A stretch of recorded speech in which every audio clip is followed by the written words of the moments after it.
Yes BD English academy में आप सभी का स्वागत है। आज के इस वीडियो लेक्चर में हम पढ़ने वाले हैं use of too, too much और टू मेनी। ठीक है कि हम इसका यूज हम कैसे कर सकते हैं।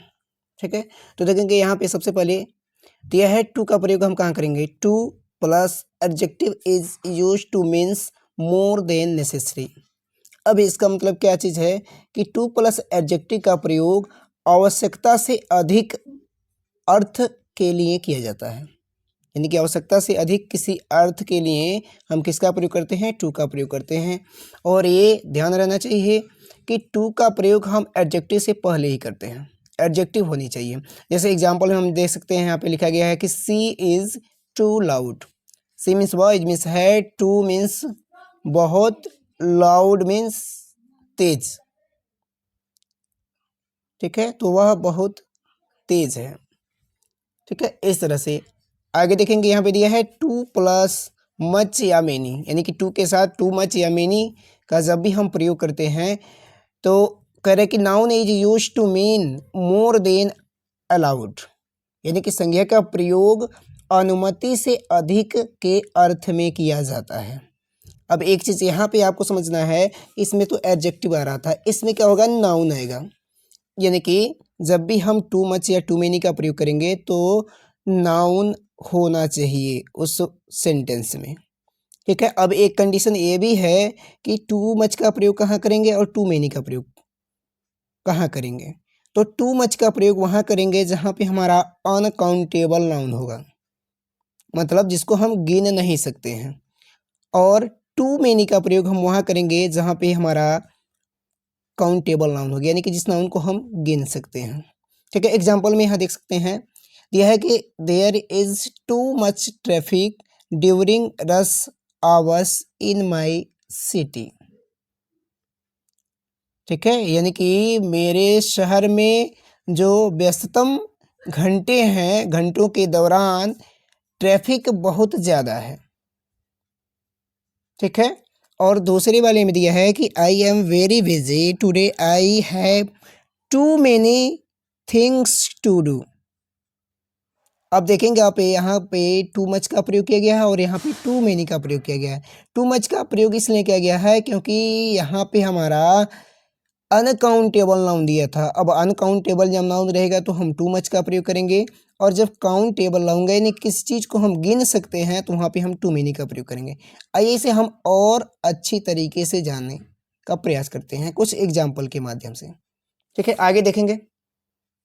देखिए कि ऊपर की नीचे चीज़ों को हमने आसान तरीके से समझ लिया है कि टू का प्रयोग कहाँ करेंगे, टू मच का प्रयोग कहाँ करेंगे और टू मेनी का प्रयोग कहाँ करेंगे। फिर से मैं बता दे रहा हूँ कि टू का प्रयोग जब करेंगे एडजेक्टिव आनी चाहिए।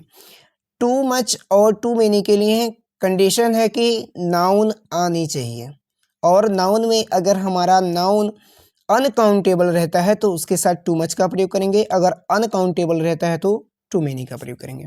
ठीक है, देखते हैं यहाँ पे कह रहा है कि the smell of this flower, इस फूल की गंध, एज मीन्स है, स्ट्रॉन्ग मीन्स तेज। अब मजबूत का मतलब यहाँ तेज से संबंधित है, यानी कि उसकी जो गंध है वह तेज है। अब देखिए तेज जो शब्द है वो हमारा क्या है, एडजेक्टिव है। और मैं कहा हूँ कि जब एडजेक्टिव रहेगा तो हम किसका प्रयोग करेंगे, किसका प्रयोग करेंगे, यहाँ पे हो जाएगा टू। क्लियर है, आगे देखेंगे। कह रहा है कि don't buy this oil, don't buy मत खरीदो, दिस ऑयल मीन्स इस तेल को, इट हैज़ क्योंकि इसमें है क्या है, फैट इन इट, इसमें फैट है, वसा है। ठीक है, अब वसा कितना है, ज़्यादा है, तो चूंकि यहाँ पे ऑयल जो दिया है वो आपका क्या है, नाउन है, और एक किस प्रकार का नाउन है, अनकाउंटेबल, क्योंकि तेल को हम गिन नहीं सकते, इसलिए हम किसका प्रयोग करेंगे, टू मच का। ठीक है, इसमें हम किसका प्रयोग करेंगे, टू मच का, हो जाएगा आपका टू मच। क्लियर है, आगे देखेंगे। कह रहा है कि I can't accept this document, it has, मैं इस डॉक्यूमेंट को स्वीकार नहीं कर सकता, क्यों नहीं कर सकता, इट हैज़ मिस्टेक, इसमें गलतियां हैं, कितनी गलतियां हैं, बहुत ज़्यादा गलतियां हैं। चूँकि अब यहाँ देखिए 30 डॉक्यूमेंट दिया है, और डॉक्यूमेंट जो है आपका नाउन है। ठीक है, और कौन सा नाउन है, तो काउंटेबल नाउन है। क्योंकि हम उसको गिन सकते हैं, और जब गिन सकते हैं तो किसका हम प्रयोग करेंगे, टू मेनी का। यहाँ पे हो जाएगा टू मेनी। ठीक है, आगे कह रहा है कि सी हैज, उसके पास है क्या है, फ्रेंड्स, दोस्त हैं। ठीक है, चूंकि अब यहाँ पे देखिए हमारा क्या है, एडजेक्टिव नहीं दिया हुआ है। ठीक है, फ्रेंड्स जो है वह नाउन दिया है। ठीक है, अब एक कौन सा नाउन है, काउंटेबल है कि अनकाउंटेबल है, तो काउंटेबल है। अब काउंटेबल के लिए हम क्या करेंगे, टू मेनी का प्रयोग करेंगे, तो हो जाएगा she has too many friends. Clear है, आई होप कि आपको अच्छी तरीके से समझ में आ गया होगा कि टू मच और टू मेनी का प्रयोग कहाँ करेंगे। ठीक है, लास्ट में दिया है देयर इज, उसके बाद नॉइज इन दिस क्लास। ठीक है, अब इसको मैं छोड़ दे रहा हूँ, इसे आप भरकर कमेंट बॉक्स में कमेंट करेंगे कि इसमें क्या भरा जाएगा। तो यहीं पे हमारा वीडियो समाप्त होता है। वीडियो अगर अच्छा लगा है तो ज़्यादा से ज़्यादा शेयर करें, साथ ही बेल आइकन को प्रेस करें ताकि सही समय पर आपको नोटिफिकेशन मिलते रहे। मिलते हैं हम अगले वीडियो में एक नए वीडियो लेक्चर के साथ, तब तक के लिए